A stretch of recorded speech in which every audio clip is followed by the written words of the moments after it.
The Caliphate, a form of rule in Islam that lasted for almost 13 centuries, from the death of the Prophet Muhammad to the overthrow of the last Ottoman caliph in 1924.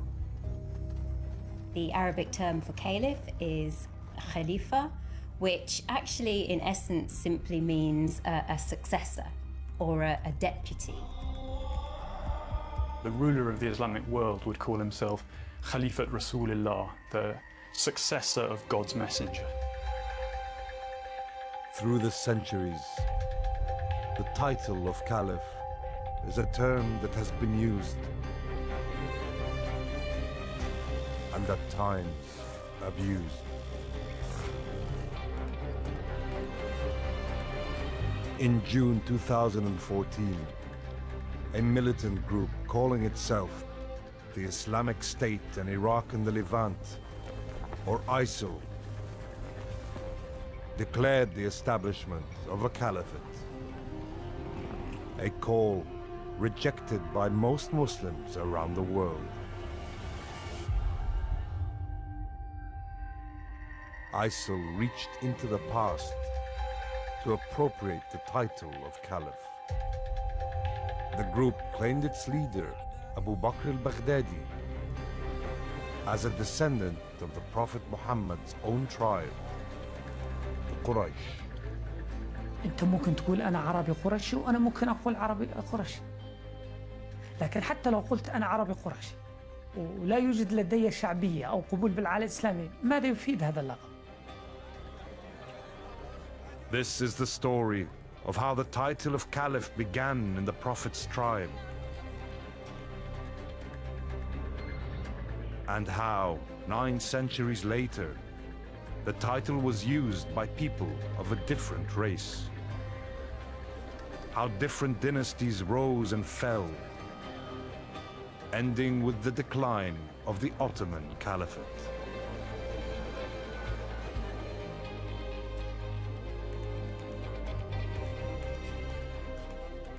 This is the story of the Caliph.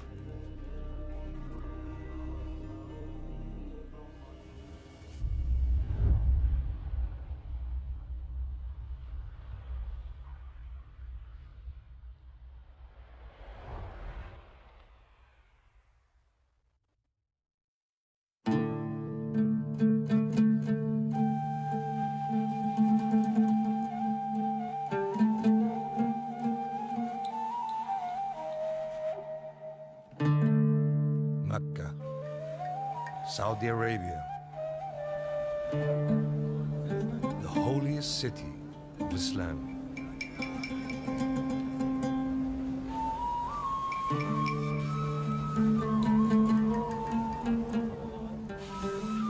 It was here, in the spring of the year 571, that Muhammad, the Prophet of Islam, was born into a family belonging to a tribe called Quraysh. قريش كانت قبيلة مقر لها الزعامة في الجزيرة العربية وخارج الجزيرة العربية. قريش كانت أهل التجارة والمعرفة في أحوال البلاد العربية. قريش كانت تعرف معظم الحكام بالأطراف. 61 years later, Muhammad died in Medina, the capital of the new Islamic State. And with his death came the problem of who should be his successor. One thing seemed clear: the new caliph had to come from the Prophet's tribe. لم يكن يصلح لهذه الفترة من القيادات العربية إلا قيادة قرشية، لكن هل يصلح أن يبقى هذا الشرط في عموم الزمان الإسلامي؟ هذا يختلف فيه المؤرخون، وإن كانت القرشية مطلوبة في طول التاريخ الإسلامي.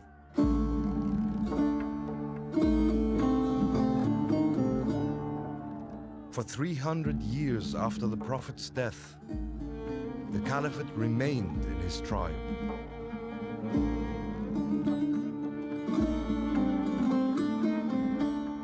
But by the mid-10th century, the Muslim world had fractured, divided now between three caliphs, all three descendants of Quraysh.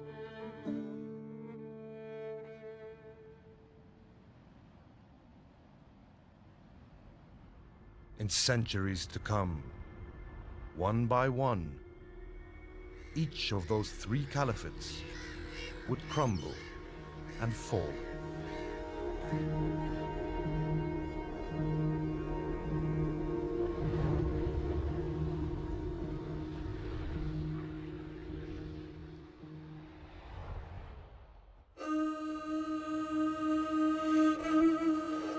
Cordoba, Spain. Capital of the Andalusian Umayyad Caliphate. A distant remnant of the Umayyad dynasty that ruled from Damascus in the 7th and 8th century. The death of the second caliph, Al-Hakam, ushered in half a century of chaos among members of his family. In 1031, the 9th and last Umayyad Caliph, Hisham, was forced to step down. الأمر كان ضد مجرى التاريخ، ضد مسار التاريخ.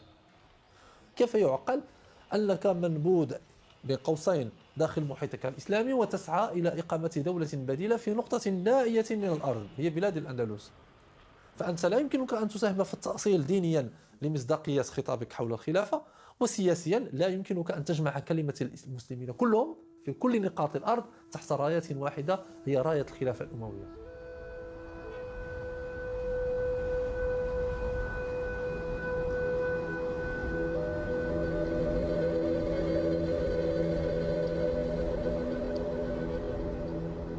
Across the Mediterranean, the Fatimids in Cairo also fell victim to bitter infighting. In 1021, the 6th Caliph, Al-Hakam, mysteriously disappeared in the Muqattam hills outside his capital. His death, almost certainly at the hands of his own family, would be the start of the Fatimids' long decline.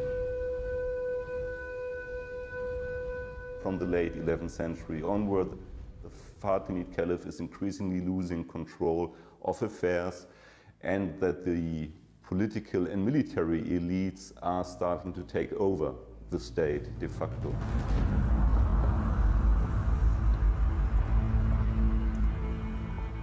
In Baghdad, the Abbasids were suffering a similar fate.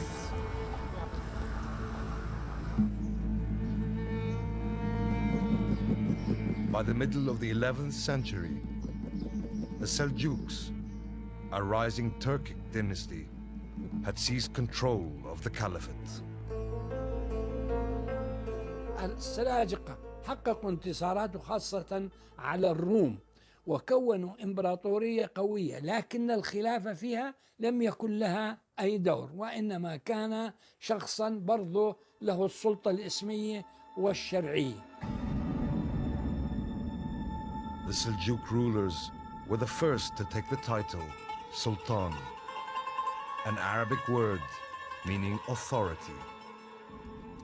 And in the trials to come, the defenders of Islam would be sultans of non-Arab birth.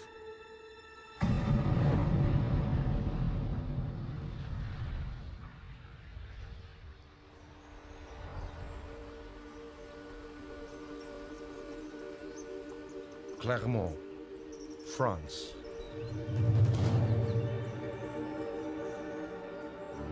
The statue of Pope Urban II, pointing eastward.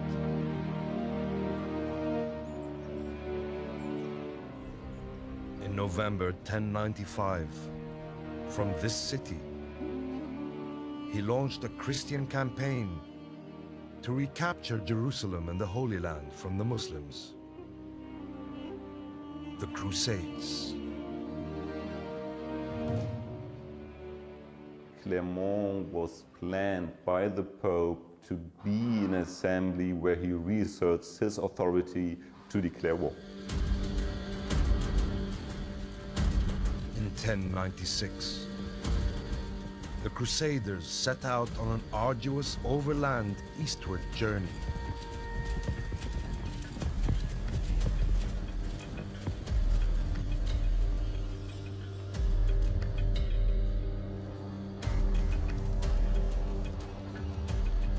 After 3 years of demanding travel and fierce battles, they finally reached their goal. In July 1099, the Christians captured Jerusalem.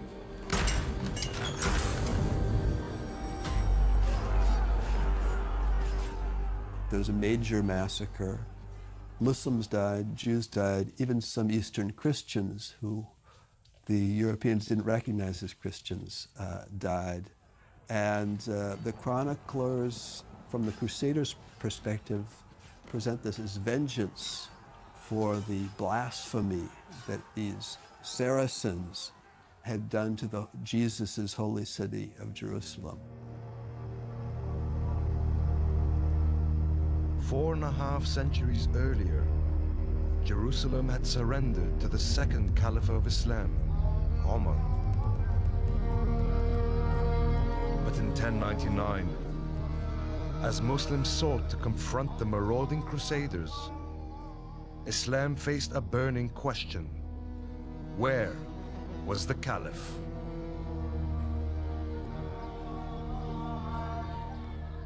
The Abbasids at that point had no military force which they could have sent. The Fatimid Caliphate, they had lost their Syrian lands to local warlords. So when they saw the Crusaders coming in, they probably were quite happy to see that these usurpers were now facing a major problem with these clearly quite strong military contingents moving in from Europe. Large areas of the Levant were occupied, divided by the Christians into 4 distinct fiefdoms. But after half a century of Crusader success, Muslims slowly began to fight back. But it was not the caliphs who led the fight.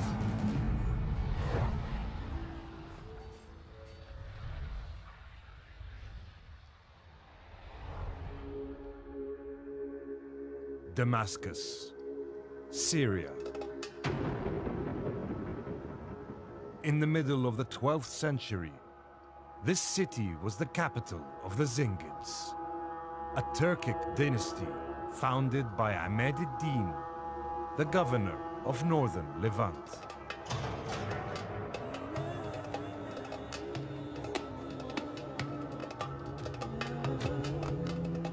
In 1144, he had secured the first Muslim victory against the Crusaders. وأول إمارة تحررت هي إمارة الرها. شعر المسلمون بهذا الانتصار أن بإمكان الأمة الإسلامية أن تقاوم، فكأنه أعطى أمل بأننا بإمكاننا أن نحرر أرضنا. In 1146, Nur ad-Din succeeded his father in the struggle against the Crusaders in the Levant. 2 decades later, he would be fighting them over another prize. هنا الصليبيون تحرشوا بمصر. طلب الحاكم الفاطمي من نور الدين زنكي أن يساعده في مواجهة الصليبيين، فأرسل له أسد الدين شيركو، وتعني كلمة شيركو في اللغة الكردية الأسد.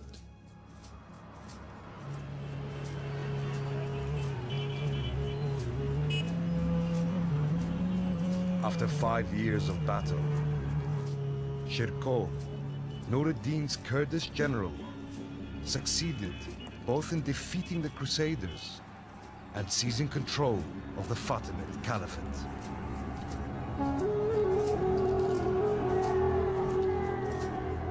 He was succeeded by his nephew, Salah ad-Din, the man known to the West as Saladin.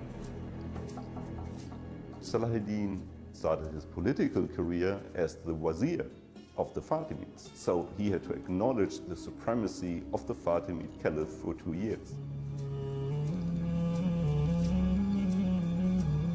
But in 1171, Salah ad-Din switched his allegiance, bringing an end to 2.5 centuries of the Fatimid Caliphate, and declaring Egypt's loyalty to the Abbasid Caliph in Baghdad.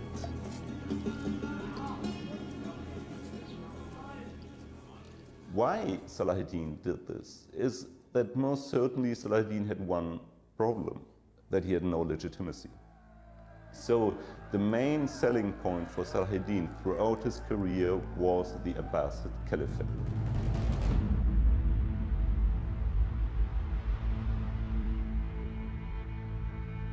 The Karak Castle, Jordan, one of the largest Crusader forts in the Levant. From this powerful position, the Crusaders began to harass Muslim trade caravans, threatening even Mecca itself. Salah ad-Din unified the Syrian and Egyptian political landscape, and the only remaining non-Salah ad-Din or non-Ayyubid polities were the Crusader states.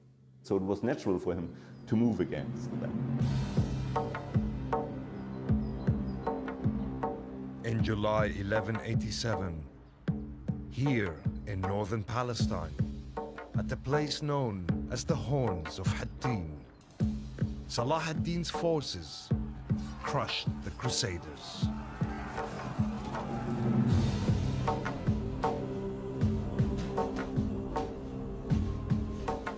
Four months later, Jerusalem surrendered.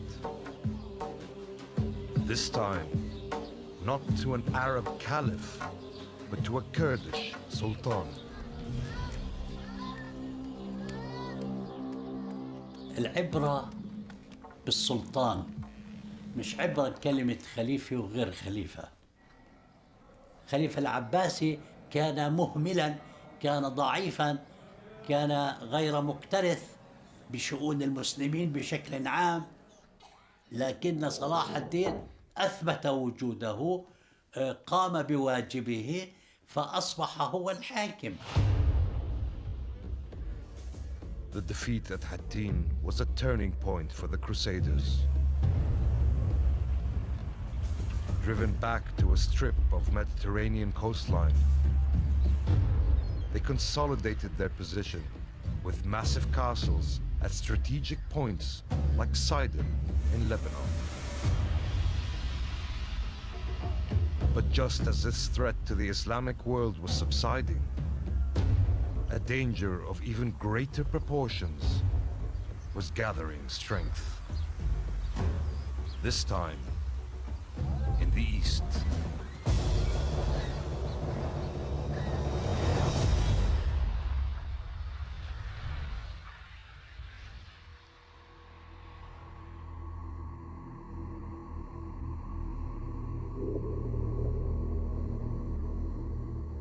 An ancient school in Baghdad,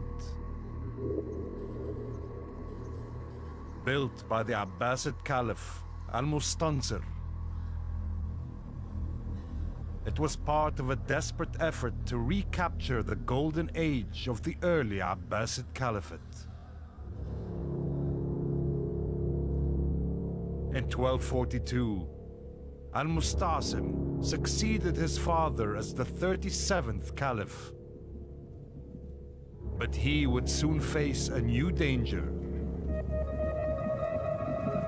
the approaching Mongol hordes. The invasions by the Mongols overall was seen as a major turning point in Middle Eastern history.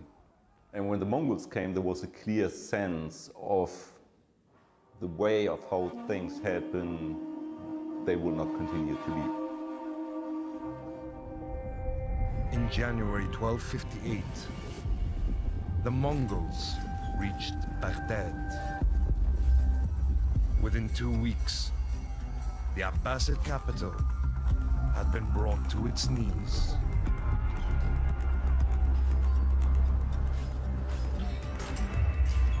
The caliph, Al-Mustasim, was executed. The great city reduced to ashes. A 500-year caliphate had come to an end. It was a moment that was both a watershed, but also a confirmation of a situation which had actually existed for quite a long time. Some scholars have argued that it was of not any great significance because the real power of the Abbasids had faded away hundreds of years ago, and they were just sitting around in their Baghdad palace, and that their existence had very little meaning for the majority of Muslims. Islam was now in peril. The only remaining hope was the new sultans of Egypt, the Mamluks.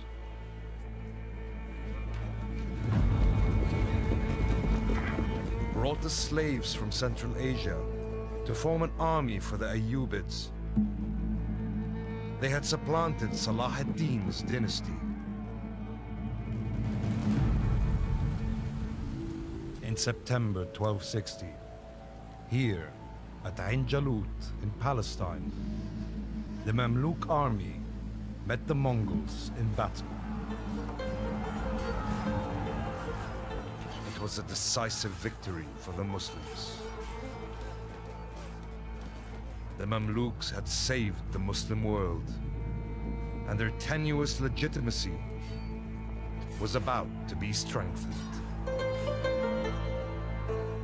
There was a member of the Abbasid family who managed to escape from the slaughter in Baghdad and make his way to Cairo, where the Mamluks of Egypt subsequently recognized his descendants as caliphs in Cairo and derived their legitimacy from this kind of shadow or puppet caliphate.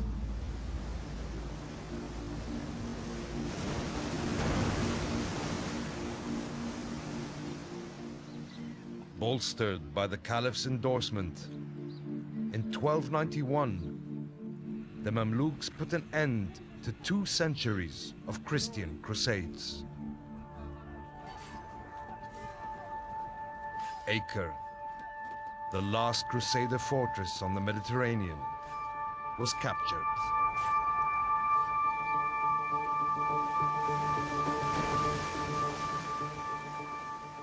Meanwhile, in Anatolia, a new Muslim power was on the rise.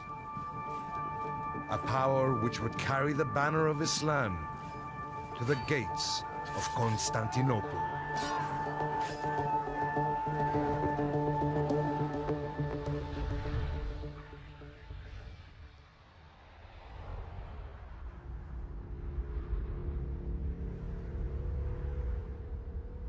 In 629, during the life of the Prophet Muhammad, the first ever battle between Muslims and Byzantines took place here in Mu'tah, southern Jordan. The fight ended with the Muslims defeated and their withdrawal to Medina. But the setback would be temporary.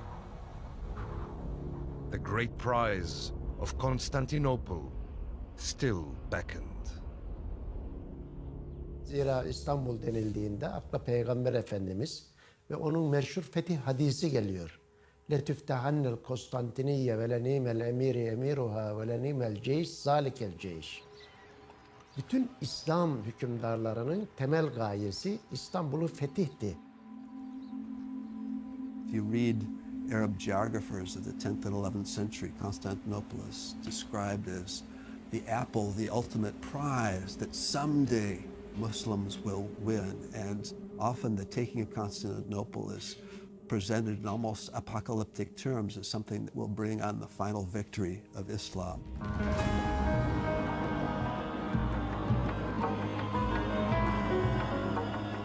That final victory would fall to the Ottomans, a Turkic Muslim tribe that had emigrated from Central Asia to settle in Anatolia.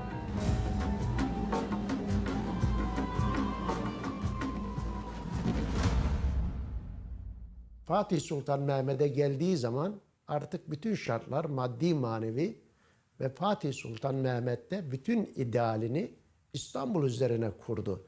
Ve ya İstanbul beni alır ya ben İstanbul'u alırım.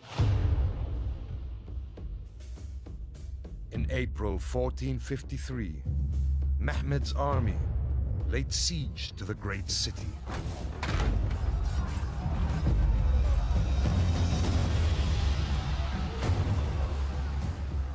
Seven weeks later, the Ottomans battled their way into Constantinople.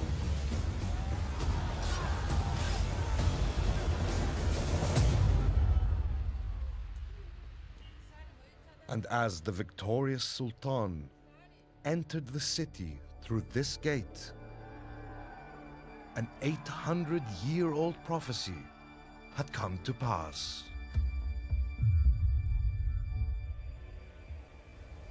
The symbolic importance was known to Muslims and also for European Christians. Suddenly, one of the major capitals of Christendom had become a Muslim. But just as they tasted the fruits of victory, at the far end of the Mediterranean, 800 years of Muslim civilization was about to come crashing down.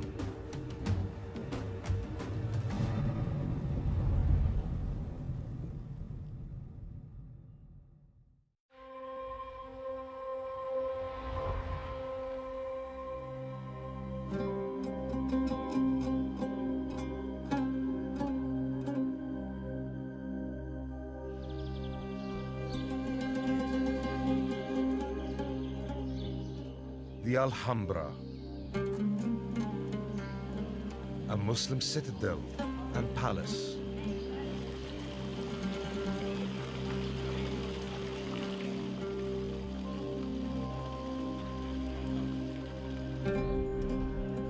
One of Spain's most famous monuments.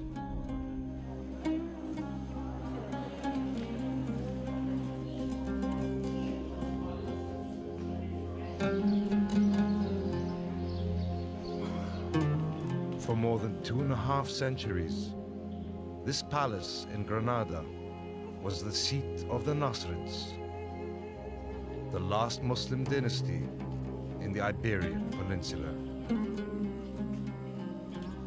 La Alhambra se hace ya cuando queda un pequeño reino nazarí que ocupa solo el sureste de la península, ya no tenía el poderío del califato de Córdoba, pero sin embargo se consigue una arquitectura que con materiales pobres da unos resultados de una gran belleza.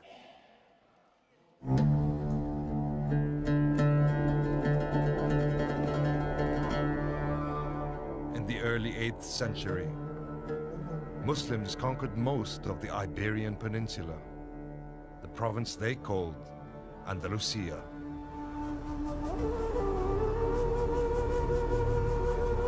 But the conquering army was unable to drive home their success. The remnants of the former rulers, the Visigoths, took shelter in the mountains in the north. هذه الغلطة غلطة عدم متابعة فلول القوطة الغربيون في شمال إسبانيا.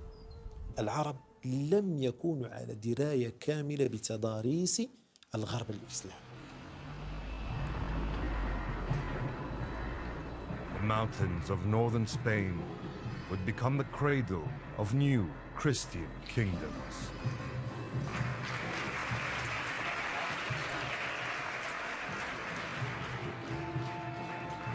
Kingdoms that would start a holy war, La Reconquista, to reconquer the Iberian Peninsula and end what they saw as Muslim occupation.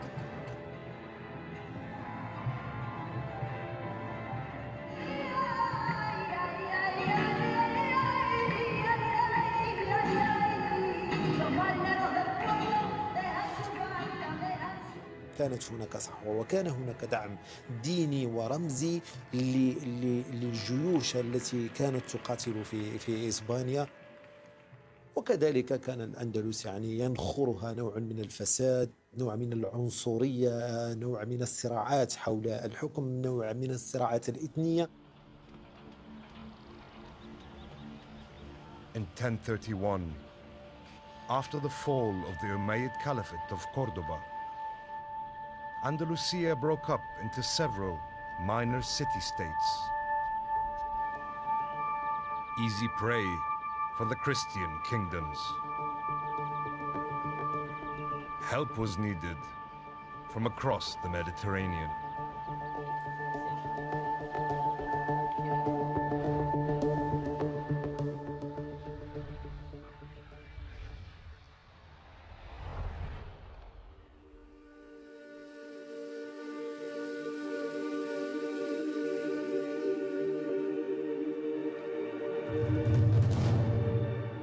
Marrakesh, Morocco.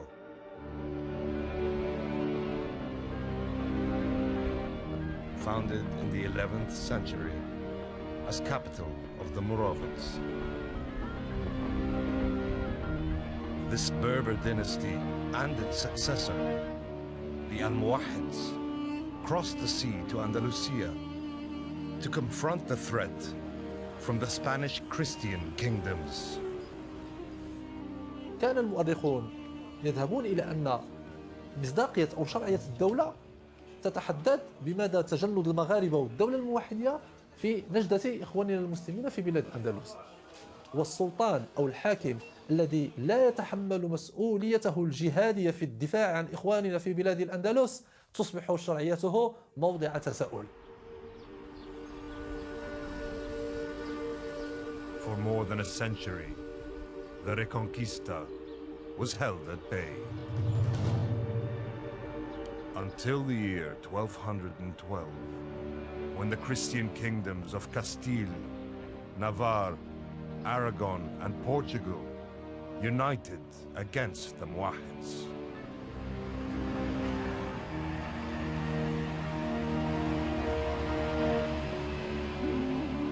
Here, east of Cordoba, a battle took place which immortalized the name of this small village, Las Navas de Tolosa.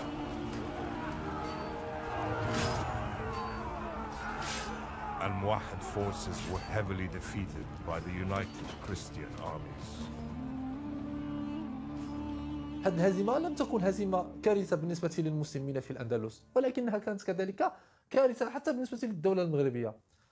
وعندما نتحدث اليوم كباحثين في التاريخ عن أسباب انهيار الدولة الموحدة، من الأسباب الرئيسية التي ندرجها في هذا الإطار هي هزيمة الأندلس أو هزيمة الموحدين في معركة العقاب بالأندلس.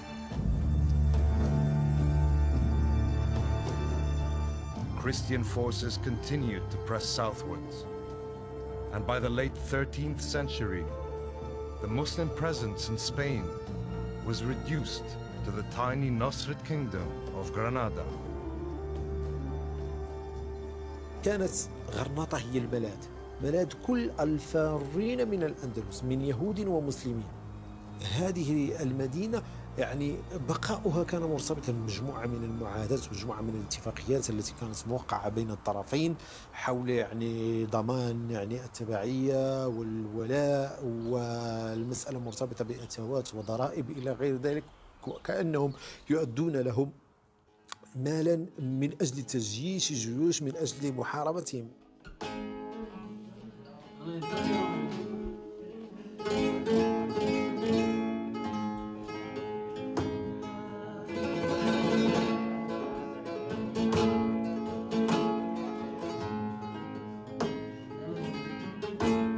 In 1491, the united armies of the two Christian monarchs, Queen Isabella of Castile and King Fernando of Aragon, laid siege to Granada.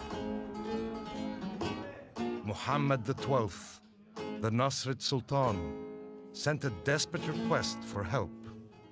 But this time, there was no answer. Cuando te necesitaba que tú lo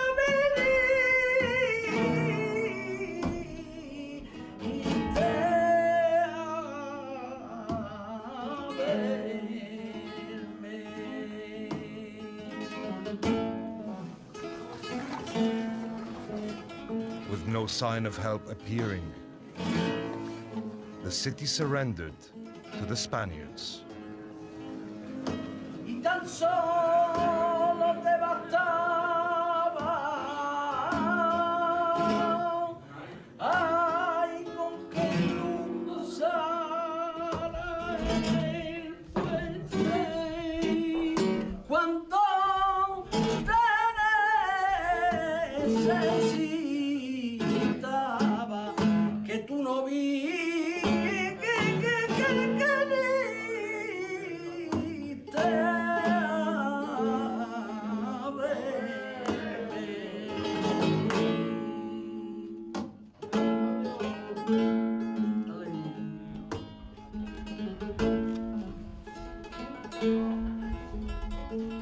In January 1492,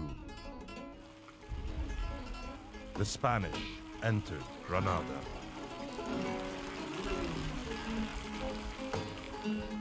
La Reconquista was complete.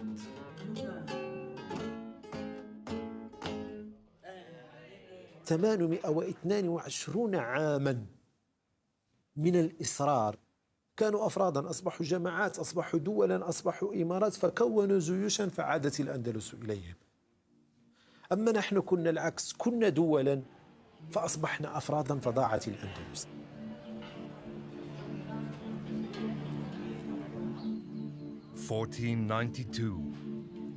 marked the end of Muslim rule in Spain.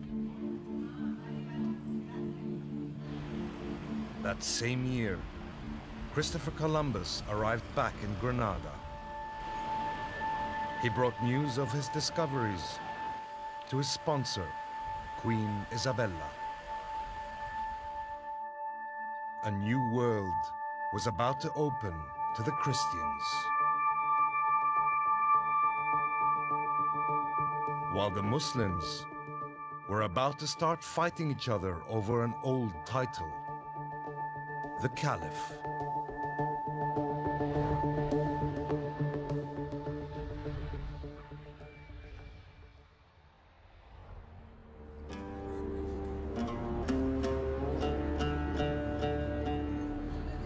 In 1453, Istanbul, no longer called Constantinople, was made capital of the Ottoman Empire.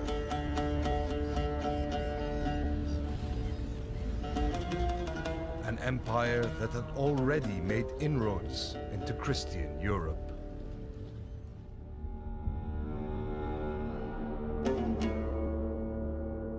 But the Sultan, whose remains lay here in this mosque, had a different strategy.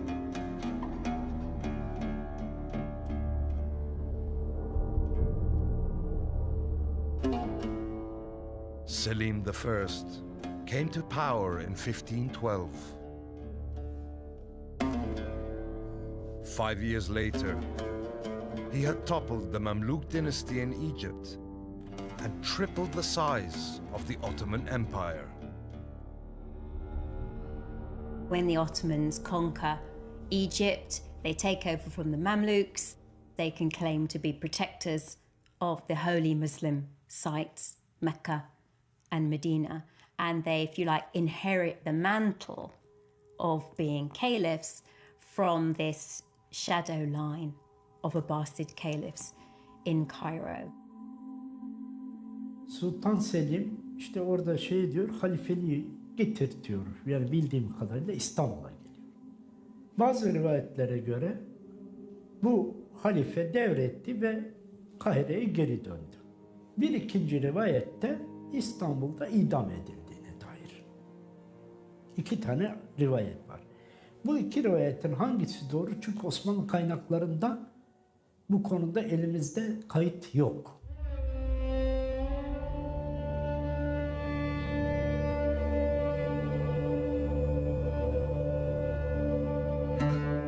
The Topkapi Palace. Legendary residence of the mighty Ottoman sultans. In 1517, the sultans awarded themselves another honored title, caliph. Almost 9 centuries after the foundation of the caliphate in 632, the title had slipped from the hands of Arabs and the Quraysh, the Prophet's tribe. The Ottomans don't seem to have made a huge amount of being caliphs. And whilst they did claim the title, it was more of an honorific or something that indicated that they were first among Muslim monarchs. So the Ottomans were not initially, in the 16th, 17th or 18th century, really claiming to be universal Muslim rulers. Yet after a slow decline of 3 centuries, the successors of these great Ottoman sultans would turn once again to the caliphate in a desperate attempt to rescue their falling empire.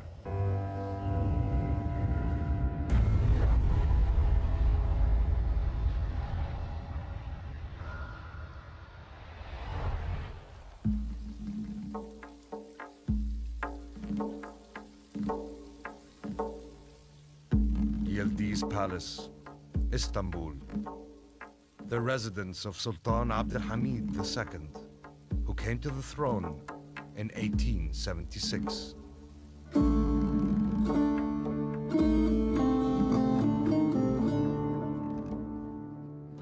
He was a skilled carpenter and crafted most of his own furniture.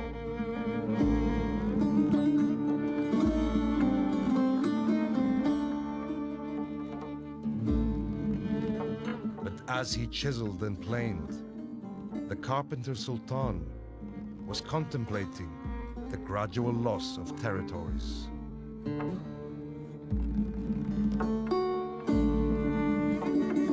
By the late 19th century, much of the mighty Ottoman Empire was disappearing from the map.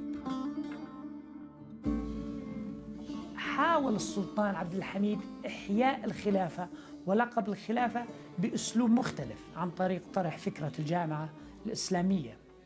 السلاطين العثمانيون متى لجأوا أو حاولوا أن يلجأوا إلى إعادة وإثارة فكرة إحياء الخلافة والخليفة؟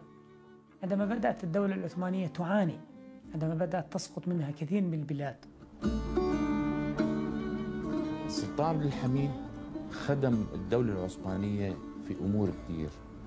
أكبر شيء سواه الخط الحديدي يلي بيطلع لغاية الحجاز، يعني للمدينة المنورة. كان بده كل الشعب العرب والإسلام يتماسكوا مع الخلافة.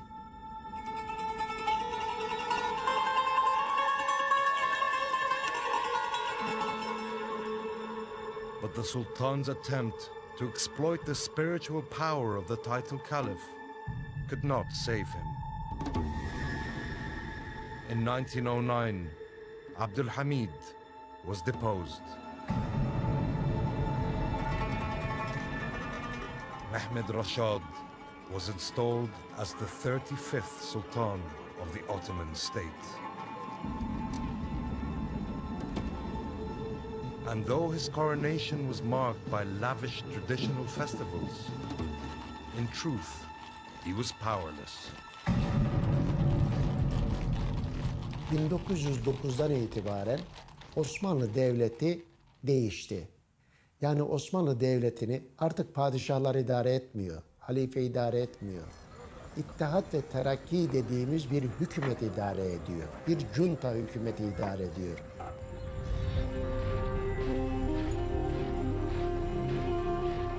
In November 1914, the Ottomans entered World War I on the side of the Central Powers. A holy war in the name of the caliph. A war that would prove disastrous for the caliphate.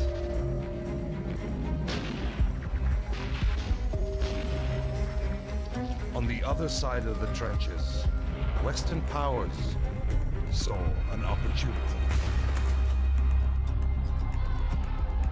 بريطانيا كانت محتلة كثير من مناطق العالم العربي، إلا كان بقي عندها ما يسمى المناطق الاستراتيجية اللي هي مناطق بلاد الشام والعراق، ولذلك كانت تنظر إنه هذه فرصة لأن يحقق مقامها، وفعلا استفادت عن طريق أنها دعمت العرب بأن يقوموا بثورة ضد من؟ ضد السلطان العثماني. And to encourage the Arabs to rise up in revolt, the British too would turn to the ancient power of the Caliphate in the person of Sharif Hussein, the custodian of Mecca. لماذا الشريف حسين بن علي بصفته من الأشراف وأيضا يعود نسب إلى قريش؟ جده الحسن بن علي بن أبي طالب بن فاطمة الزهراء، منصبه أمير مكة، ولديه إلى حد كبير سمعة في العالم الإسلامي مقبولة. In June 1916, what was called the Great Arab Revolt erupted in Hejaz, a desert region in the west of what is now Saudi Arabia. Under the command of Sharif Hussein's son, Faisal, and with the advice and help of a British officer, T.E. Lawrence, Arab forces advanced northwards, supported by the British, who attacked on two fronts. Within 2 years, in 1918, the joint forces had taken the whole of the Levant and Iraq.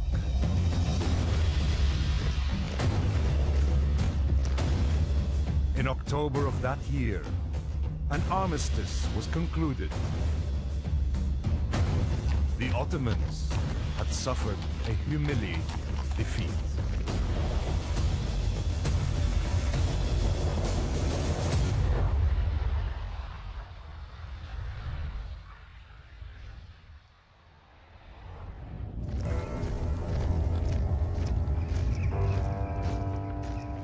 In July 1918, 4 months before the end of World War I, a new sultan was proclaimed, Mehmed Wahid al-Din.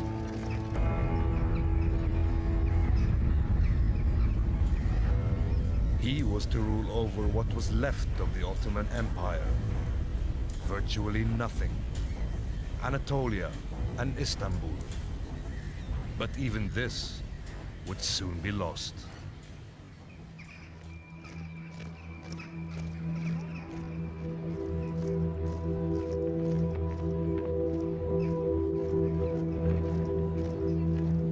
Just 2 days after the end of the war, French and British troops marched in to occupy the Ottoman capital.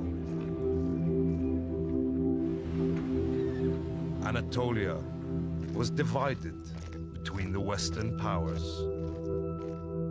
Ne demektir bu? Dünya üzerindeki tek ve son Müslüman devlet bağımsızlığını kaybetti demektir. Bir düşünün, 1918 yılında dünyada bana ikinci bir bağımsız Müslüman devlet gösterin. Yok. Turkish nationalist resistance broke out.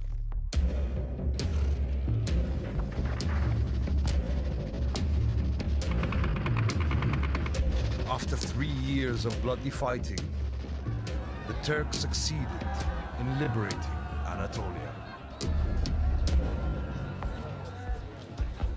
Only Istanbul was left occupied, and in it was a sultan now viewed by nationalist Turks as a traitor.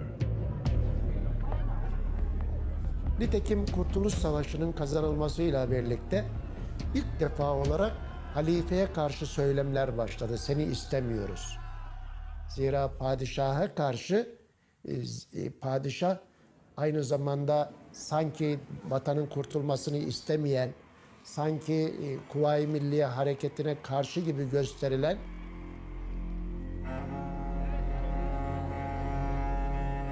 In Ankara, on the 1st of November 1922, the Turkish National Assembly abolished the Sultanate. 2 weeks later, Mehmed Wahid-ud-Din, Sultan and Caliph, left the Dolmabahce Palace, the residence of Ottoman rulers, through this gate, bound for exile.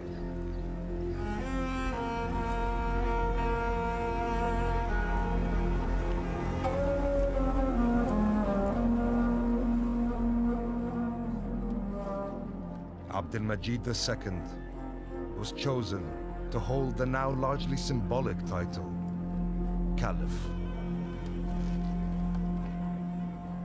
Türkiye Cumhuriyeti bağımsızlığını ilan ettiği anda Avrupa devletleri tanıma noktasına kuyruğa girdiler.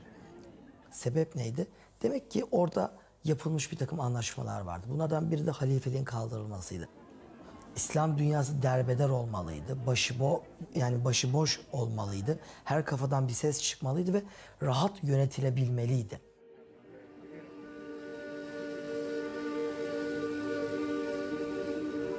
On the 3rd of March 1924, the last vestiges of the Caliphate were dismantled by the new Turkish Republic. The title of the universal ruler of Islam, a title 13 centuries old, had been terminated by Muslims themselves.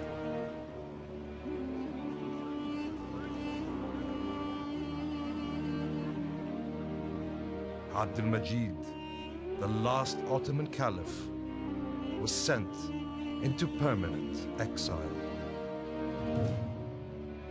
وبالتالي ماتت فكرة الخلافة وعاشت الدول الإسلامية منذ الربع الأول من القرن العشرين حتى الآن بمفهوم الدولة القطرية، والناس نسوا فكرة الخلافة ومنصب الخليفة.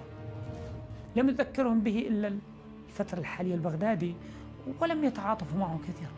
وإن إخوانكم المجاهدين Tarih boyunca hem İslam dünyasında ben halifeyim diyen, önemli olan o vazifeye haiz olup olmadı, o vazifenin yükünü kaldırıp kaldıramadı.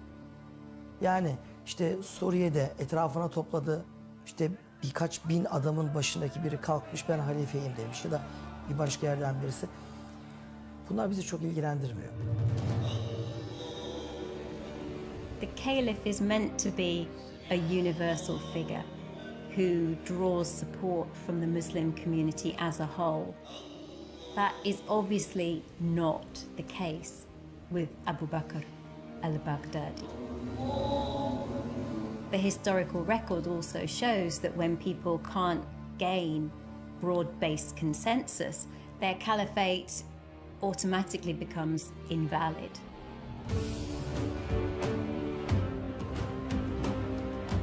The caliphate is such an extraordinary entity. As an outsider, I wish that the Islamic worldwide community had somebody who could represent them in all their excellence, not traditions of political violence or civil war, but about the other side of Islam, which I'm afraid the West doesn't really understand.